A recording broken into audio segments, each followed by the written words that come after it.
হায় হায় আফসুস লাগে। একটাবার বংশর খেয়াল নেওয়া দরকার। ব্লাডের মধ্যে একবার তা এক সিলকারি আউকনা আমার মা ওলা আসলা বাপ ওলা আসলা, একটাবার ব্লাডের মধ্যে ইমানি জুস খানা আউকনা। আর আইয়া দেখাইল হয়তো উমরে ফারুক রাদিয়াল্লাহু তাআলা আনহু যে হালতির লাইনে জুস আইছে নবীজির তলোয়ার লইয়া গেছেন কাতল অর্থা, আর হৌ উমর হন থেকে হেদায়েত হইয়া উমর বনে গেছে। আমরা তো ইলেও করি আর না, যে ফ্যামিলি আলোক করা হয়েছে ফ্যামিলিতে অতখান উমর লাগানো হড্ডা না যে নবী আছে না তারা কাতল করা লাগে যাইতরা। পরিবর্তন হওয়ার পরে ওলা পরিবর্তন হইবা ইনশাল্লাহ আশা করিয়া তৌবা করুকা। আর তৌবা করিয়া মহল্লাবাসীরও হইয়ার আপনারা এই মতো মাইসে যে সময় তৌবা করিলিবা সংশোধন হয়ে যাবা, তখন তুমি দেন ডাকিয়া তোমার খাসাত নিও, তোমার কবরিস্তানও জায়গা দেও, মহল্লার মধ্যে জায়গা দেও, গড়ের মধ্যে জায়গা দেও। আর যতদিন পর্যন্ত ফসা আলু আছে আর কিতা করবা আগলা করি লইছন, আলোক করি লইছন, বস্তা থেকে হরাই দিলেইছন, ফসা আলু যদি ফসি যায় আরো ফসে আর কিতা করবা।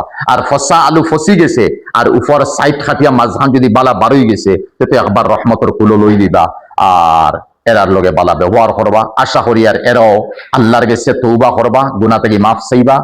আর গার্লফ্রেন্ড বয়ফ্রেন্ড ব্যাপারে আমি কিন্তু হইতাম পারিয়ান না, আমার জবান অক্ষম, যেমন কি আমি জবান রে রূপাউটের মধ্যে ফালাই দিছি, কিলা শব্দ হইতাম মা আর ফুয়ারে গার্লফ্রেন্ড বয়ফ্রেন্ড, এটা বাদ বাকি আপনারা বুঝবেন।